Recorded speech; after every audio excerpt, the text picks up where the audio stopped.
Chima sir, are you available?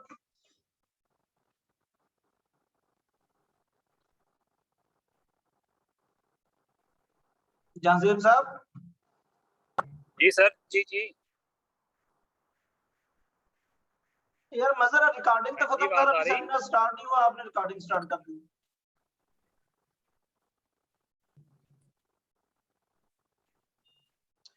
हाँ, सारा कुछ ही रिकॉर्ड करी आ रहा है। हाँ जी, आवाज आ रही मैं क्या? हाँ जी आवाज आ रही। मैं क्या रिकॉर्डिंग तो बंद करना, मैं जी सेमिनार स्टार्ट नहीं होया। ਉਹਨੇ ਵੇਖਦੇ ਸਾਰੀ 5 ਬੰਦੇ ਹੋ ਗਏ ਨੇ, ਉਹਨੇ ਸ਼ੁਰੂ ਕਰ ਦਿੱਤੀ ਰਿਕਾਰਡਿੰਗ। ਇਹ ਨਮਾਜ਼ ਪੜਾਣੀ ਜ਼ੋਰ ਦੀ ਉਹੀ ਨਾ यार, ये स्टूडेंटां ਨੂੰ ਤਾਂ ਆਪਣੇ ਤੁਹਾਡੇ I welcome you all in 22nd 23rd seminar of DS events calendar. Today the topic of our talk is impacts of precipitation patterns on drought in Pakistan, and the speaker is Engineer Dr. Muhammad Azam, Assistant Professor, Department of Structures and Environmental Engineering. Today the topic is very important, especially we are in the arid region. I will request all the participants, please listen carefully. This talk will go about 30 to 40 minutes. Then we have a question answer session. Hope before 3 p.m. we will complete our seminar, and then the people who want to join the match can join the match in our sports ground. Now the mic is handed over to Engineer Dr. Muhammad Azam. Please talk and check either you have access in the screen sharing. Yes, thank you so much for the brief introduction. So first of all, I will share my screen. Please let me know if you can see my screen.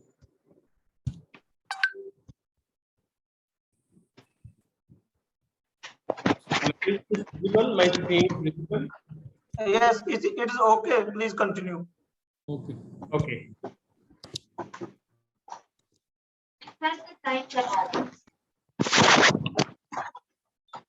Okay, as he mentioned, my name is Dr. Muhammad Azam. I'm working as assistant professor in Department of Structure and Environmental Engineering under the supervision, under the leadership of Jahanzeb Chima. Well, the topic of today's discussion is about the impacts of precipitation patterns on droughts in Pakistan. Because we are living in an arid region, so I think the drought is one of the most important topics. So, I think somebody's mic is on. Please turn off your mic. Okay. So the contents, it constitutes the introduction, then it includes the problem, objectives, and literature and material method results discussion. Actually, this paper has already been submitted in one of the reputed journals. So this research has already been conducted. So starting from the introduction, the drought in climate. So I will request the participant, please mute your mic. Frequency duration anywhere in the country. So, and then another definition of the drought is the lack of precipitation, which creates actually an either it creates an excess of precipitation, or it creates the a lack of precipitation. So the precipitation extremes are coming frequently. Because of these precipitation extremes, either there is two conditions are lying nowadays in this world. Number one is a flood, and other one is a drought. If there is excess precipitation, then the problem of flood has been raising.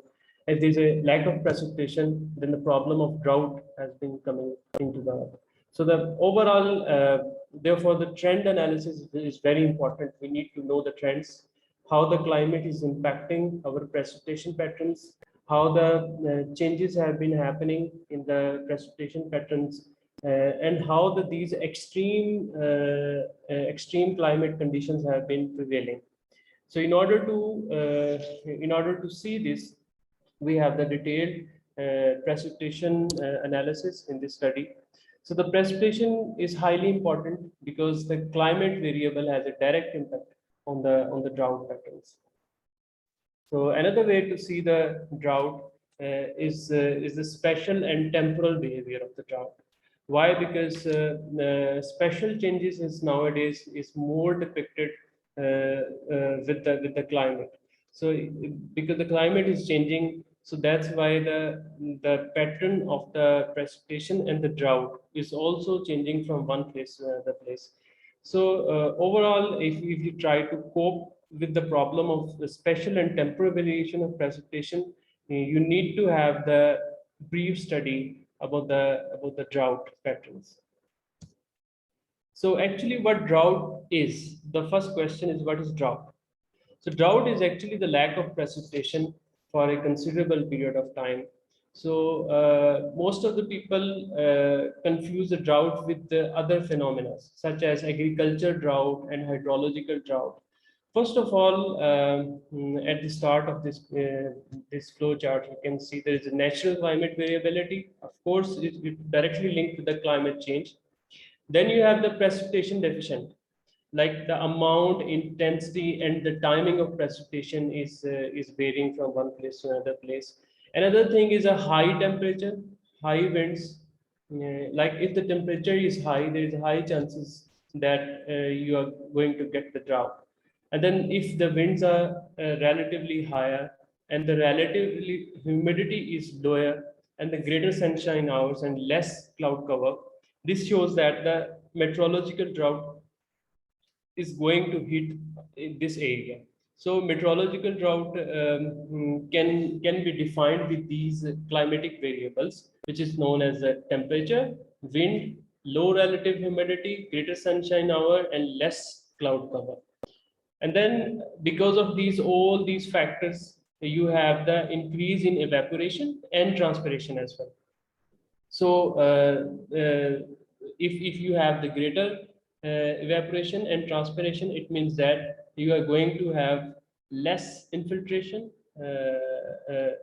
runoff, and the deep percolation and the groundwater recharge is going to reduce if you have the meteorological drought. So ultimately, all this phenomena is going to affect the soil water deficiency. So if this phenomena is directly linked with the soil water deficiency, it means that now the drought is impacting our agriculture as well. So soil water deficiency is directly again linked with the plant water stress and reduced biomass and the heat. So agriculture drought here, it comes with the agriculture drought, like with the soil water deficiency and the plant water stress. You can call this as this meteorological drought is converted into agriculture drought.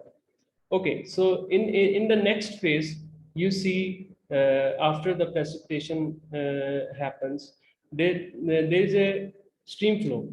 So if the meteorological drought is the lack of precipitation, of course, that cause a reduction of the stream flow.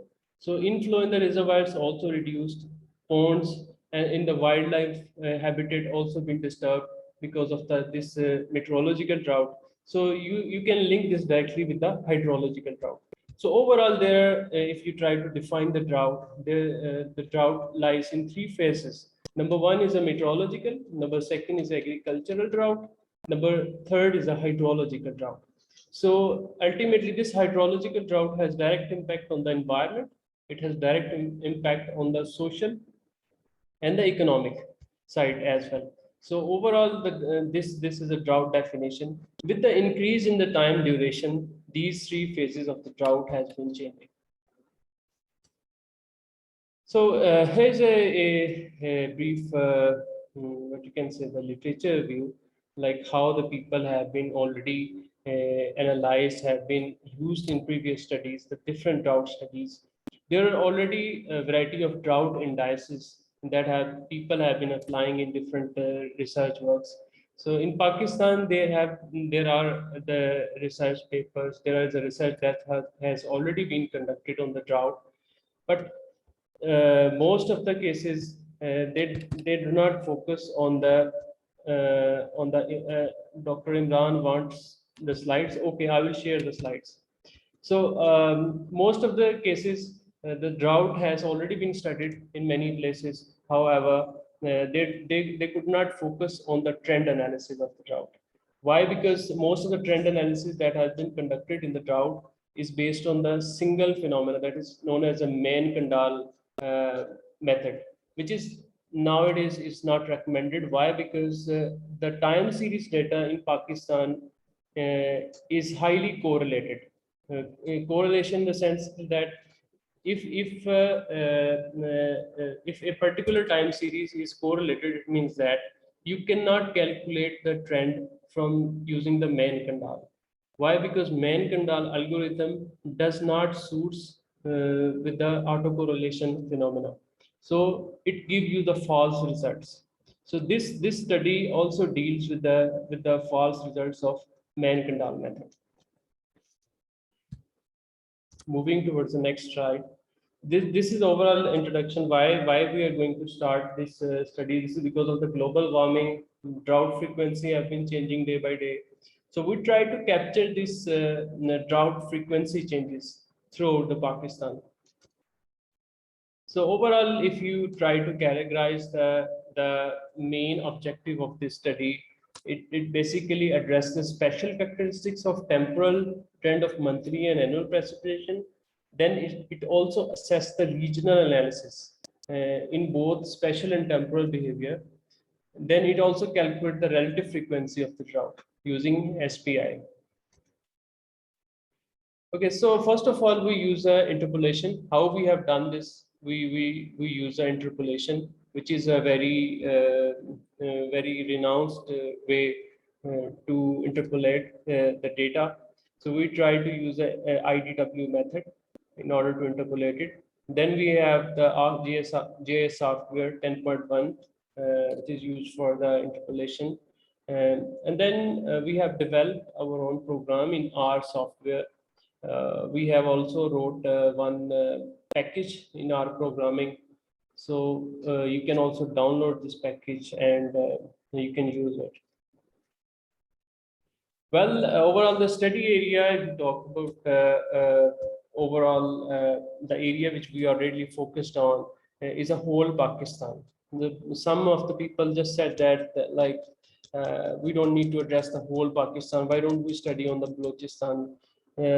Because in some areas, the climate change is affecting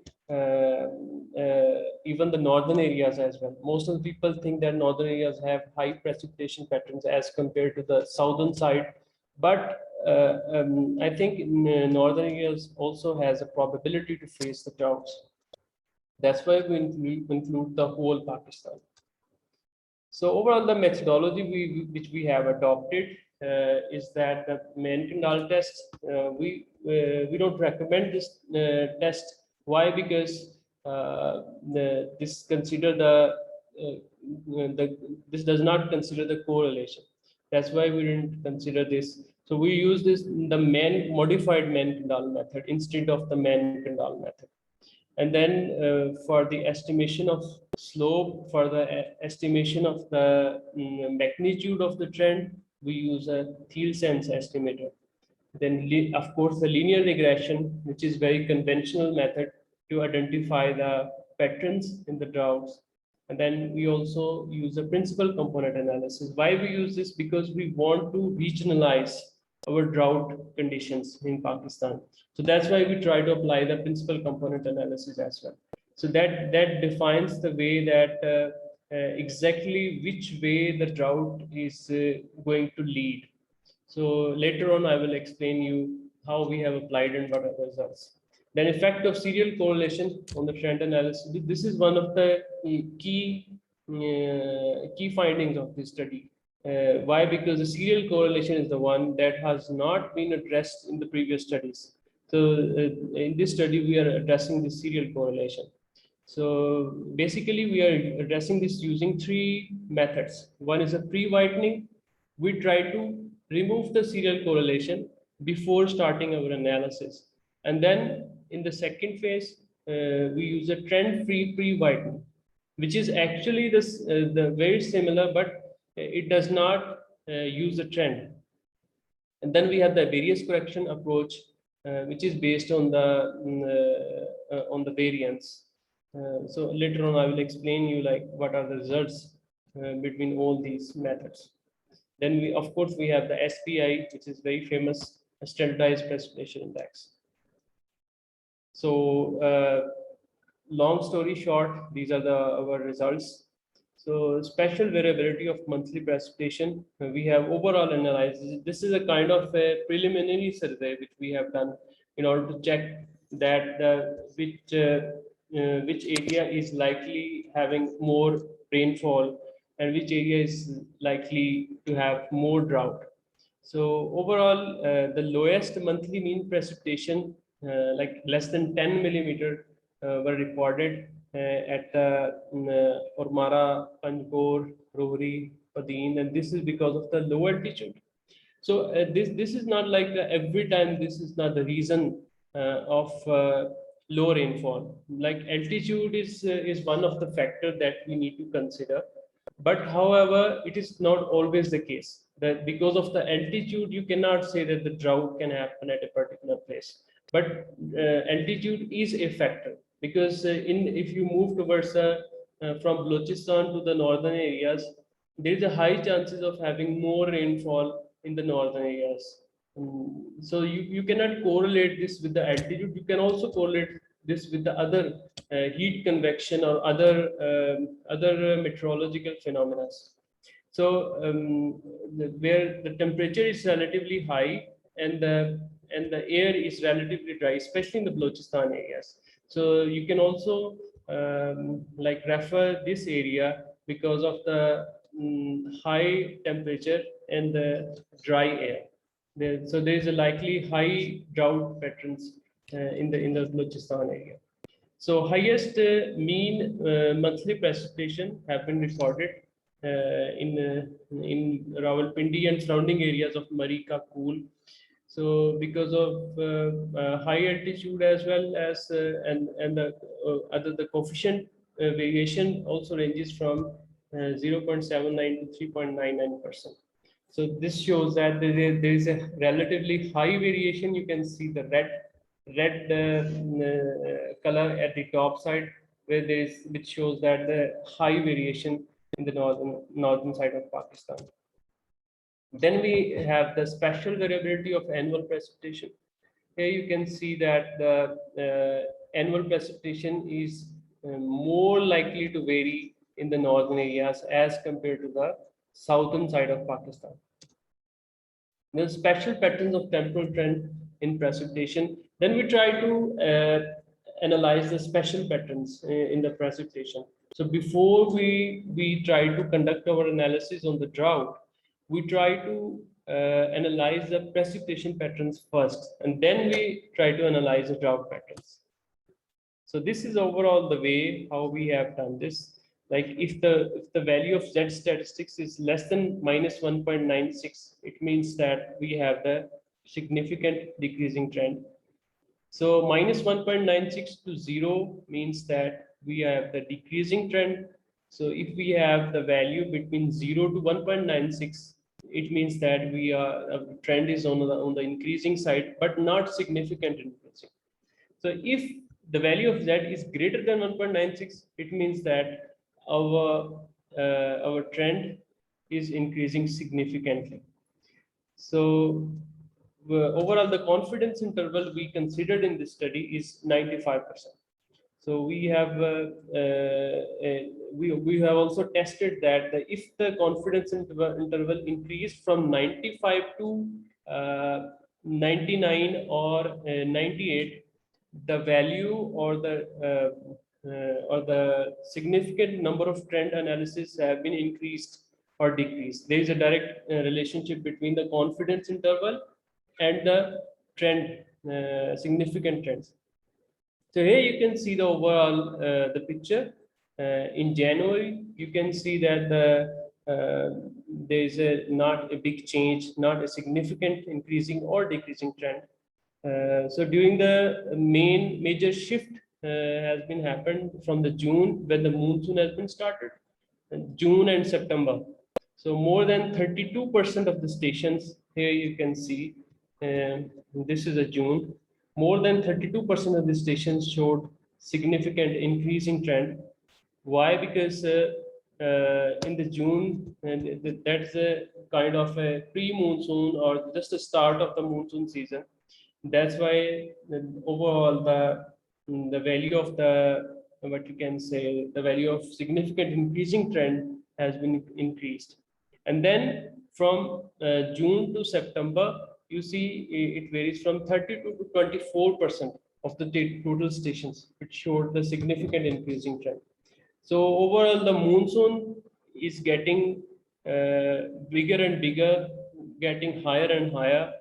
On the other side, the winter also is getting lower and lower, which means that our temperature extremes are increasing. Our precipitation extremes are also increasing. In the winter season, you will most of the time see the decreasing trend. Why? Because in the winter season, our extremes has been increasing in terms of precipitation. And on the other side, in the monsoon season, in the summer season also, our extreme precipitations are also increasing. So that's why we have this increasing and decreasing trends. And on the other side, if you see the contribution of summer precipitation is more than like 60% of the total rainfall in the annual in the country. So only the hardly 10 to 20% or the 30% will be the contribution by the winter season. So overall, during the winter season, you can see that the impact of winter season precipitation on the annual precipitation is relatively less as compared to the summer season. So special pattern of temporal trends in the precipitation. Here you can see the annual overall in case of annual trends, you can see the decreasing trend, significant decreasing has been observed in the north side as well as in the Balochistan area as well, with the 95% confidence interval. So if we increase or decrease the confidence interval, accordingly we also have the changes in the significant increasing or decreasing trend. But we recommended we use the 95% confidence interval, which is highly recommended in the previous studies as well. So this is the summary of overall results. But you can see that we have also tried to sort out the autocorrelation as well. So the stations which are having significant positive autocorrelation or significant negative autocorrelation. So we try to analyze the autocorrelation first, and then we try to figure out the trends, whether these are the significant or not. So here you can see in the June, the increasing trend, they overall more than like 19 stations showed the significant increasing trend. So on the other side, significant decreasing, highest significant decreasing trend has been observed on the yearly as well as in December. So here you can see that December and in March as well. So both are the winter seasons. That's why they tend to show the more decreasing trend. In case of summer season, they tend to show more increasing trends. Okay, then we try to regionalize our drought patterns in such a way that we try to identify the stations with highest loading, the stations which has the highest probability of having the droughts in the whole Pakistan.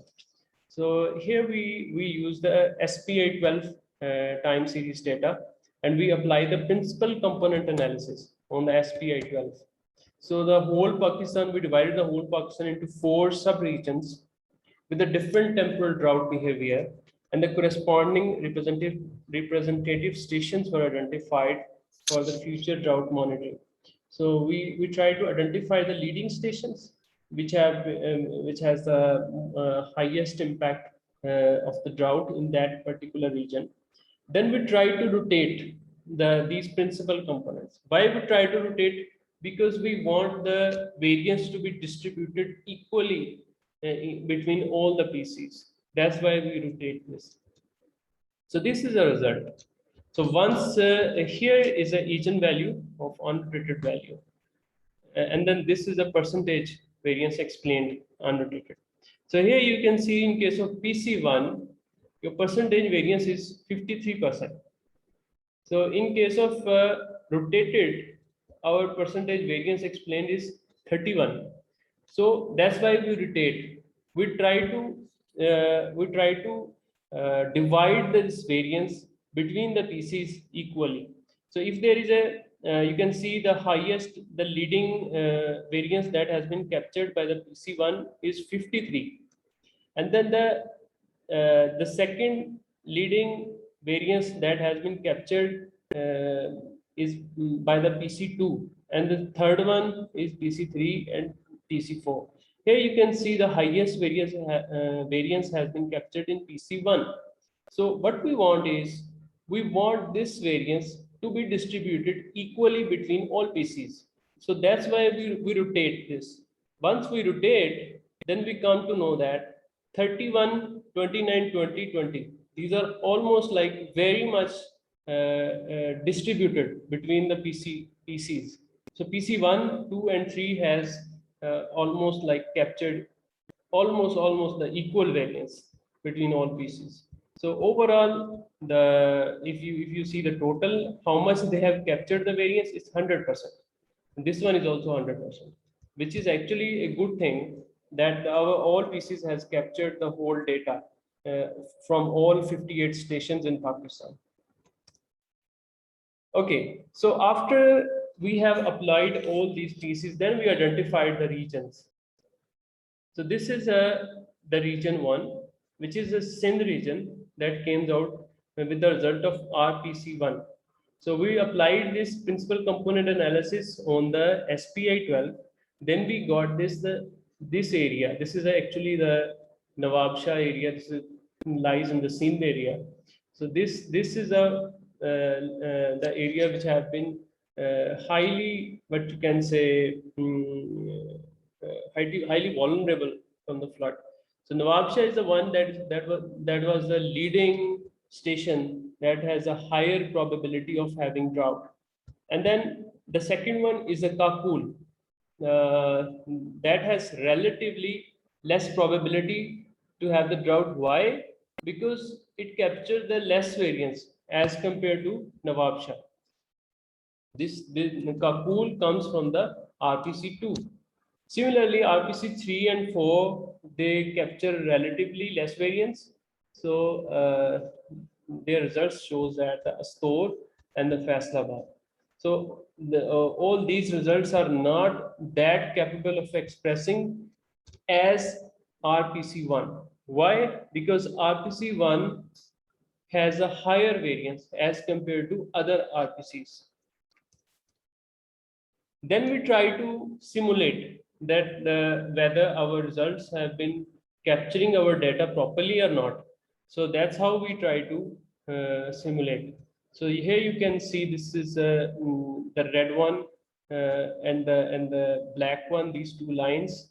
The black one is actually the absorbed data which comes from the Nawab Shah, and the red one is the data that comes from the RPC1. So here you can see the data matches really well from 1980 to 2020. On the other side, if you could go at the Astor, Faisalabad and Kakul, both are following the exact trends of the observed values. So this shows the correction. This shows the what you can say, the verification of our results. Then we also try to identify the decay pattern of our autocorrelation coefficient. So what is actually the decay pattern? Why we need to focus on the autocorrelation analysis? This is because of this reason. The whole time series decayed after the lag of 10. Here you can see the Nawab Shah it decays after the lag 10. And on the other side, Astor, it decays after lag 10. And other side, Kakol and Faisalabad as well. So that's why we need to focus on the removal of autocorrelation. That's why I'm saying that in the stations located in Pakistan, they need to address the serial correlation of their time series. So most of the papers, most of the studies, you will see that they didn't address this problem of serial correlation. So that's why their results are not that recommended as compared to the other studies. So this is overall structure. That's why we recommended the serial correlation. We have tested our results by using all the methods. So here you can see that this is a simple MK test which people most of the time have been using in Pakistan. But here you can see the number of significant increasing and decreasing trend is a lot. But actually our time series is capturing the wrong trends. So here we have modified Mankandal that relatively capture the good trends as compared to all other methods. And this one modified MK1 with the lag 3. Just for sake of testing, we try to capture the trend by using the lag 3 method, modified MK lag 3. And then modified MK2 as well, modified MK2 lag 1, and pre-whitening Mankandal also. So we have tested all the methods, and then finally our results come up with the reason that the modified MK1 is the one that somehow shows the mid values, that somehow able to remove the serial correlation as well as it consider the serial correlation as well. If the serial correlation is much higher, if serial correlation is disturbing the slope of our data, then of course we need to remove the we need to remove the serial correlation. So modified MK1 has that function in that. So this method is highly recommended as compared to other methods. So why we have recommended? Here you can see trend-free pre-whitening has a higher tend to show the higher negative values, higher negative trends. On the other side, pre-whitening MK also has a problem in it because it is showing the underestimation. So on the other side, if you see the modified MK1, it has relatively better options to remove the serial correlation as compared to other methods. Okay, so this is another portion. In this portion, we try to identify the drought frequency. We try to identify which areas in Pakistan likely to have more drought as compared to other areas. So we try to identify these areas using this special pattern of drought frequency. So in January, most of the time which we see is a middle portion, and somehow the lower portion showed a drought frequency. And then February also the relatively lower portion. So in this map, if you want to read this map, then you need to see that the drought frequency of greater than 18% means that there is a high probability of getting drought in this area in the future. So similarly, here you can see, you just need to see the blue areas, blue spots that show the relatively high frequency of having drought in these areas. So on the red one, you will see the relatively less likely to have the drought in these areas. And if you see on April, this is also showing the very similar, like in Balochistan and Sindh area has a high probability of having drought. So throughout the 6 months, you will see these blue spots that has been shown throughout the 6 months in the Balochistan as well as in the coastal area of Karachi. So similar way, you can see here the blue spots continue on the Balochistan as well as the coastal area of Sindh. So drought mostly occurred in winter. There is a more likely situation of the drought being occurred in the winter, early spring, sometimes in early autumn as well. So the less frequency of the drought has been observed in the monsoon season. So monthly drought frequencies showed that the areas with highest drought frequencies were in the southeast areas. Southeast mean the Balochistan and the Sindh side of Pakistan. So over, if you try to summarize our results, you can say that the droughts overall in Pakistan less likely to have the drought in the northern areas, with the slope of the trend has been increasing in the monsoon season and decrease in the winter season. And also the relative frequency of the drought indicate that the most of the drought were shown in the winter season, early spring period and early autumn period, and less drought in the summer monsoon. So it's all about my presentation. There's a small recommendations which I have also been added. So basically the natural disasters such as the meteorological droughts, we could not stop, of course. What we can do is we can make a planning. We try to manage it through our proper policy making, through informing our policymakers about this drought situation in Pakistan. So of course the dams and the storage in Pakistan is lacking. So in our neighboring countries, even they have the better options of the dams, and they have the better catchments, as well as they have the proper water management facilities as well. So there's a high recommendation that we need to have the water storage so that we can use this water during the drought periods. So on the other side, the water stored will protect the flood security as well to fulfill the water requirement of the crops during the drought period in the country. So it's all about my presentation. Thank you so much for listening me. If you have any question, you are welcome to ask.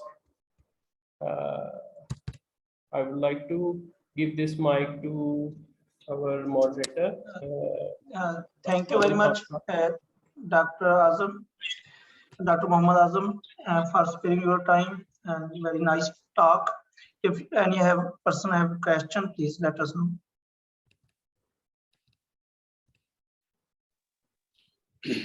Thank you very much, Dr. Saab, for a very nice and valuable presentation. And it is basically the need of the day, I assume.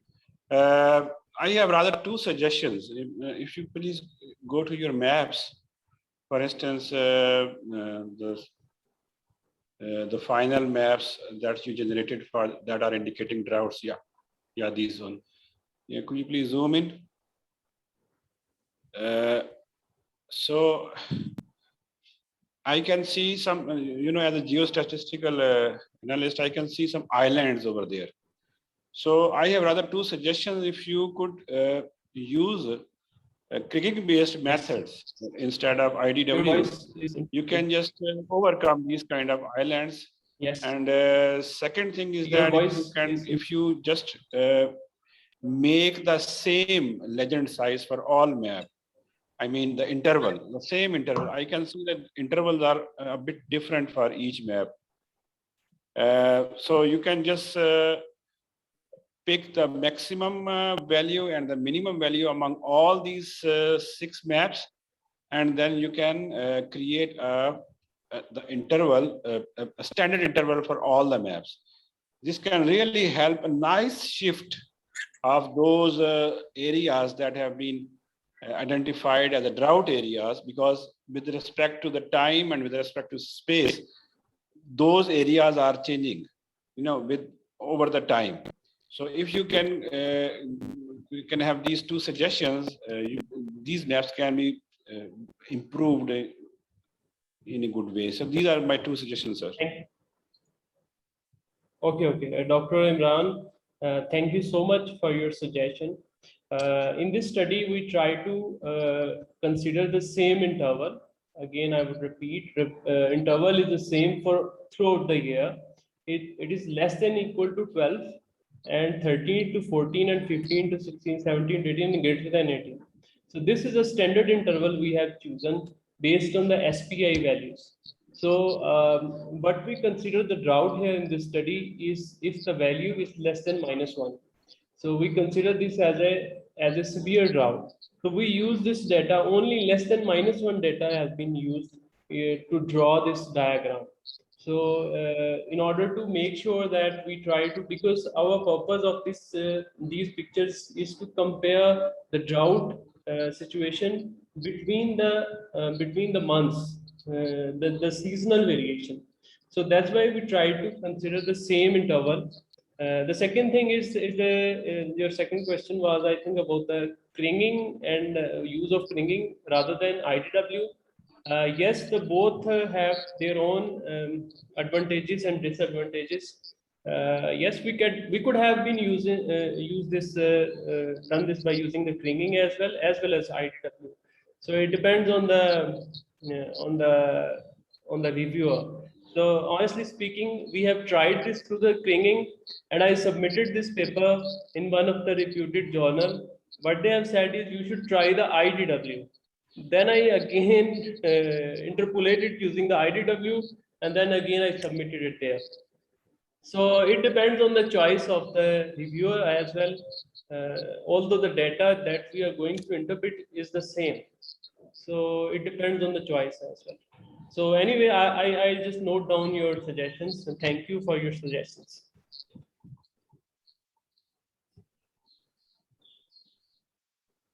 Any further question from the audience, please? जी doctor साहब अस्सलाम वालेकुम। वालेकुम सलाम।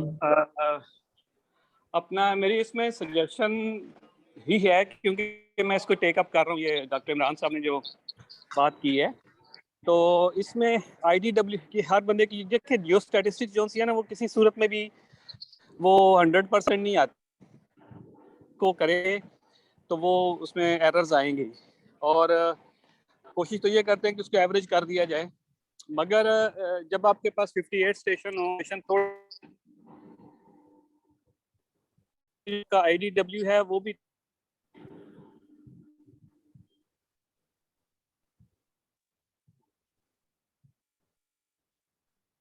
Sir आपकी आवाज नहीं आ रही, आवाज इंटरप्ट हो गई।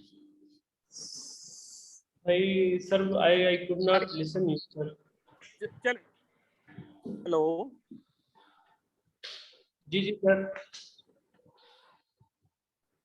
हेलो सर, जी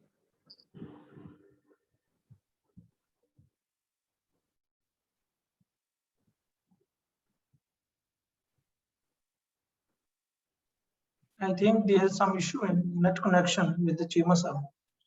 Yes, चीमा साहब yes. का पॉइंट बड़ा वेल टेकन था। वो ये मैं उस पे था कि अगर नंबर ऑफ पॉइंट्स इसकी कम है ना, जो आपने ऑब्जर्व किया है, मतलब 58 स्टेशन हैं, तो यहाँ पे भी एक आर्गुमेंट ये भी हो सकता है कि चूंकि नंबर ऑफ पॉइंट्स कम है, तो उस सूरत में क्रिगिंग ज्यादा इफेक्टिव होती है।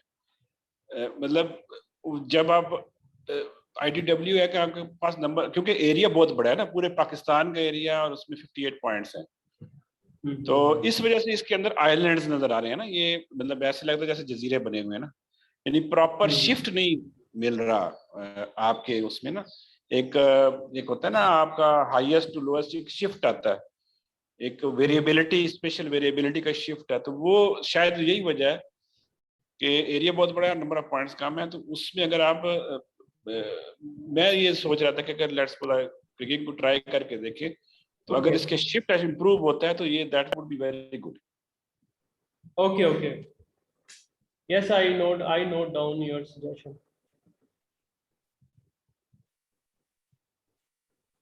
Any other question, please?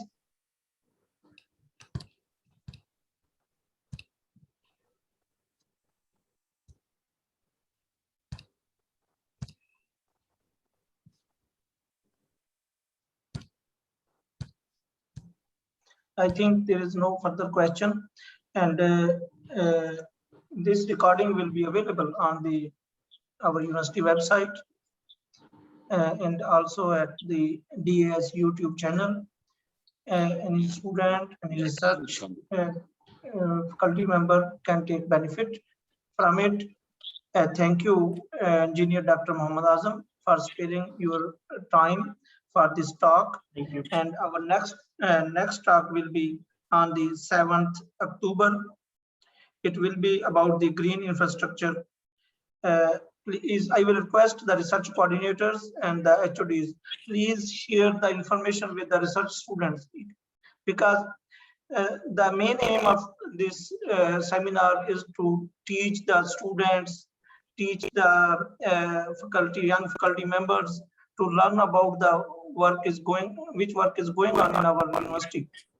And the student can take benefit to decide their research topics, to decide their papers and assignments from these talks. I will request the research coordinators, please timely share with the students and try to engage them to join this seminar. And then we can take maximum benefit from this DS events calendar. Thank you very much, all the participants. And again, Engineer Dr. Muhammad Azam, for sparing your valuable time. I'll see you in the next seminar. Thank you, Okay, sir. sir. Thank you. Thank you, sir. Thank you, sir. Thank you, sir.